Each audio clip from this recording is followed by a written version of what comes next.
जय माता की। सभी भक्तों और सभी मित्रों को जय माँ कामाख्या। आप सभी को नवरात्रि की हार्दिक शुभकामनाएं। नवरात्रि में शक्ति की साधना करके अपने आप को शक्तिशाली बनाएं। भक्तों, आज एक अति विलक्षण साधना आपको बता रहे हैं।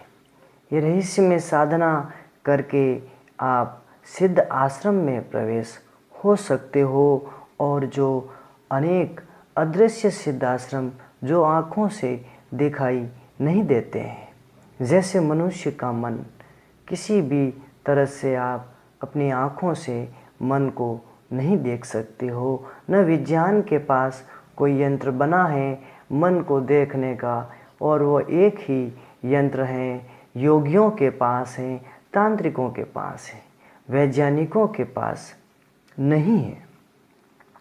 इसी तरह जो सिद्धाश्रम है वो मन की तरह अदृश्य होते हैं। उन्हें एक विशेष साधना से देखा जा सकता है और मात्र एक ही दिन में आप प्रत्यक्ष उन सिद्धाश्रम में प्रवेश कर सकते हो। तो ऐसा ये दिव्य और परम गोपनीय साधना आज आपको बतावें, ताकि इन सिद्धियों से आप अपने जीवन को चमत्कारिक बना सकते हैं। जिनको योग, तंत्र अथवा अदृश्य सिद्धाश्रमों पर पूर्ण विश्वास न हो, वह लोग भी ये साधना अवश्य करें। जिनको जो दिव्य सिद्धों पर, सिद्ध योगियों पर विश्वास न हो, वो भी ये साधना अवश्य करें। इस साधना का प्रारंभ सर्वप्रथम आप नवरात्रि के 7वें दिन संध्या के समय रात को करीब 7:30 से 8 बजे के बीच में प्रारंभ करें। सर्वप्रथम सिद्ध गुरु अर्थात हमारा सिद्ध गणेश और माँ कामाख्या का पूजन करें और इन्हें प्रणाम करें। ये साधना शुक्ल पक्ष की जो विशेष तिथि आएगी उस समय ये विलक्षण प्रभाव दिखाती है। साधना का प्रारंभ आपको नवरात्रि के 7वें दिन करना है। इस सिद्ध विद्या का जो समय होने पर पति पत्नी दोनों ही निर्वस्त्र हो और अपने चारों ओर गोल घेरा बना करके 7 दीपक जलावे, जिनमें चमेली का तेल हो, और फिर अपनी पत्नी की योनि को गूगल धूप, कपूर और दीप से पूजन करें। ओम योनि मुद्रे क्लीं क्लीं नमः। इस मंत्र को जो है एक माला जप करें। फिर योनि पर दही का लेप करें। फिर पूर्ण भक्ति युक्त हो आँखें बंद करके माँ कामाख्या का ध्यान करें।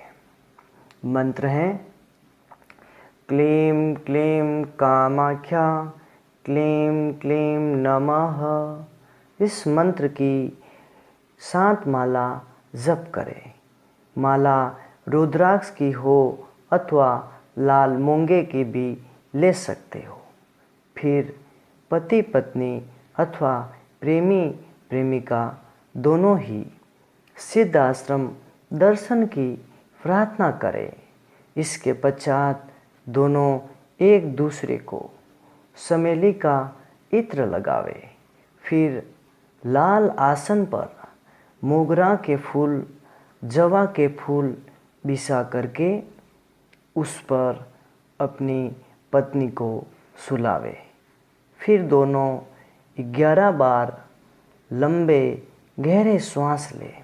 इसके पश्चात योनि पर अपना मुख रख करके मानसिक रूप से ओम भैरवी सिद्ध भूमि दर्श्य दर्श्य हुम इस मंत्र को बोलते हुए निरंतर योनि रस को पीते रहे। दोनों की आंखें बंद करके पूर्ण श्रद्धा और एकाग्रता से मानसिक रूप से इस साधना का जो दिव्य मंत्र जप करते रहे। ये साधना एक अति गोपनीय थी और सिद्ध दिव्या भैरवी की कृपा से हमें प्राप्त हुई थी। इस साधना की शक्ति का जो वर्णन नहीं कर सकते हैं, यह अवर्णनीय साधना है। शब्दों में इसका कोई संधान नहीं है और प्रभाव इसका प्रचंड और अचूक माना जाता है।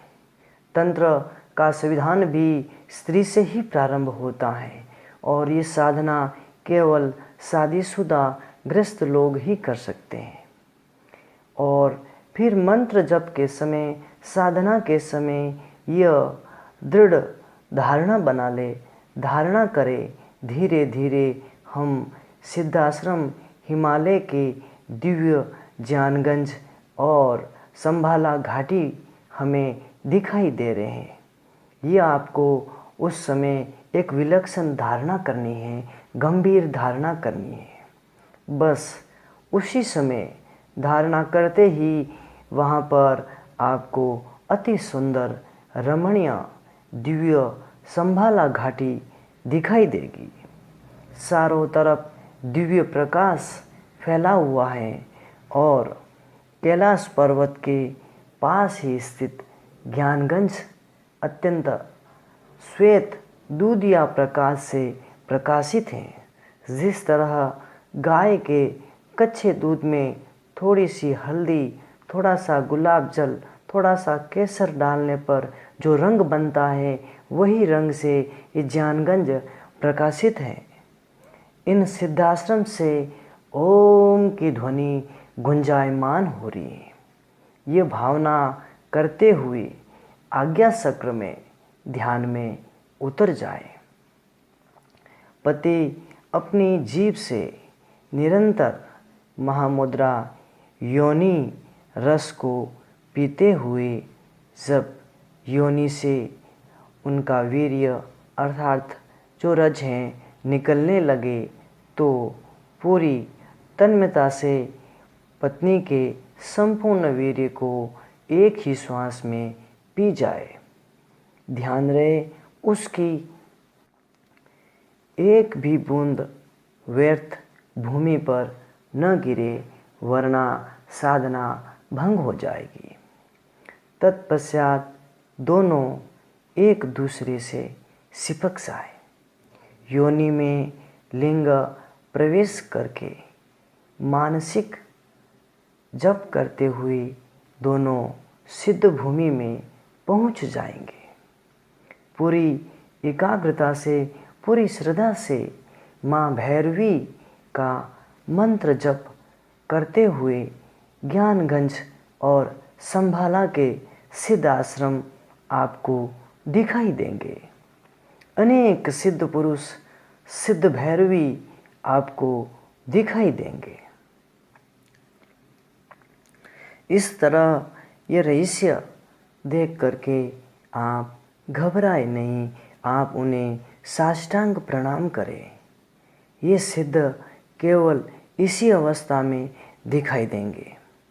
वहाँ किसी को भी आप दोनों स्पर्श न करें। जो समाधि में आपको ये दिव्य सिद्ध पुरुष दिखेंगे, उन किसी का भी स्पर्श न करें। वहाँ देवतुल्य वातावरण का जो आनंद है वह अनुभव करें, सिद्धों को प्रणाम करें।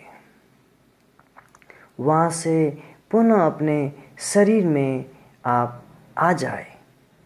इस अवस्था में आप प्रारंभ में एक से क्रमशः आगे बढ़ते हुए धीरे धीरे एक माह में 1 से 5 घंटे तक रहने की क्षमता प्राप्त हो जाएगी। तब तक आपकी आयु पूर्णतः रुकी रहेगी। आपके नाखून और आपके बाल नहीं बढ़ेंगे। साधना के पश्चात आपके कक्ष में पद्म गंध फैल जाएगी। जो कि सिद्ध आश्रम की दिव्य शक्ति के कारण ऐसा होगा। साधना के अनुभव आप गुप्त रखें और ये साधना के अनुभव आप हमारे अलावा और किसी को भी न बतावें, कारण ये तांत्रिक नगरी की विशिष्ट साधना होने पर भी जो साधना बताता है, जो सिद्ध गुरु अपनी शक्ति देता है, केवल उसी के सामने गुह्य बातों का उल्लेख करने का अधिकार शास्त्र किया गया है। ये साधना उनको ही सिद्ध होगी जो हमें अपना सिद्ध गुरु मानते हैं। ये विशेष ध्यान दें, क्योंकि साधना के माध्यम से हम अपना शक्तिपात भी आपको दे रहे हैं। जब आप साधना करने लगोगे, मंत्र का अभीष्ट जब प्रारंभ करोगे, तो हमारी दिव्य शक्तियाँ आप दोनों के भीतर प्रविष्ट हो जाएगी। इसी शक्ति के कारण आप अति शीघ्र ही सिद्धाश्रम देखने के योग्य बन जाओगे। और ये साधना 7 दिन तक साधना करने वाले साधक के शरीर से ऐसे ही दिव्य गंध निकलती रहेगी, उसके कक्ष से भी ये दिव्य गंध आती रहेगी। अब इस साधना के जो विशेष लाभ हैं वो अनेक तरह के लाभ हैं। साधक अपनी आंखें खोल करके भी जो एक टक देखने की उसकी क्षमता प्राप्त होती है। और ये दिव्य सिद्धाश्रम दिखने के पश्चात अदृश्य सिद्धों से साधक और साधिका का, पति और पत्नी का, उनका संपर्क हो जाता है। अदृश्य सिद्ध धीरे धीरे उनसे बात करने लगते हैं, उनको दिखाई देने लगते हैं। परंतु ये घटना किसी से भी हमारे अलावा चर्चा न करें, कारण सिद्धों की गोपनीय बात प्रकट करने से सिद्धि नष्ट हो जाती है। कलयुग में सिद्धि कम होने का यही एकमात्र कारण है। मनुष्य हर भेद प्रकट कर लेता है, इसके कारण सिद्धि और रिद्धि का प्रभाव करीब नष्ट हो जाता है। इसीलिए इस साधना का जो फल मिले, जो शक्ति मिले, उसकी चर्चा आप कमेंट में हमसे कर सकते हो, अन्यथा कहीं पर प्रकाशित न करें। इस साधना के अनंत लाभ होने पर भी अपने जीवन में पूर्णता आएगी। आपका जीवन स्वर्ग की तरह खिल जाएगा। पति पत्नी दोनों ही सिद्ध और सिद्धि का बन जाएंगे, इसमें कोई संशय नहीं है। फिर आपको संसार का कोई भी ज्ञान, कोई भी शास्त्र आपको नई बात नहीं बता सकता है, कारण फिर आप जो भी बोलोगे वो शास्त्र ही बन जाएगा। जो भी वर्णन करोगे वो विद्या ही बन जाएगी। और जो भी दिव्य ज्ञान आप संविधान में बताओगे अथवा जन कल्याण में कहोगे, वह काट्य आकाशवाणी की तरह सबको स्वीकार्य होगा। उस बात का कोई विरोध न करेगा, कोई उपवास या उपहास नहीं उड़ाएगा। कारण जो एक दिव्य सम्मोहन सिद्धाश्रम से प्राप्त होता है, उस सम्मोहन के सामने कलयुग का सम्मोहन भी टूट जाता है। इसीलिए तांत्रिक नगरी कामरूप देश की जो तंत्र विद्या है, इस विद्या से इस प्रयोग करके आप अपने जीवन को प्रकाशित कर सकते हैं। कलयुग में सभी प्रकार की विद्याएं और सभी प्रकार के मंत्र किलित हैं, बंदित हैं, वो उनको ताला लगा हुआ है। परंतु केवल कामरूप के जो तंत्र हैं, कामरूप की जो तंत्र विद्या हैं, वह एकमात्र जागृत हैं। शास्त्रों में यहाँ तक कहा है कि कलयुग में केवल तंत्र विद्या से ही सिद्धि होगी, अन्य कोई उपाय नहीं है। और तंत्र जो है, संभोग से ही तंत्र की साधना प्रारंभ होती है। दिव्य पूजन के साथ महामुद्रा योनि का अभिषेक करके साधक अपने जीवन को एक शक्तिशाली साधना दिव्य ऊर्जा से भर सकता है। जीवन में कभी भी कोई किसी प्रकार की ज्ञान को जानने की जिज्ञासा नष्ट हो जाएगी। आपको ऐसा लगेगा जो कुछ था वो मिल गया है। इसी के साथ आप सभी को जय माँ कामाख्या।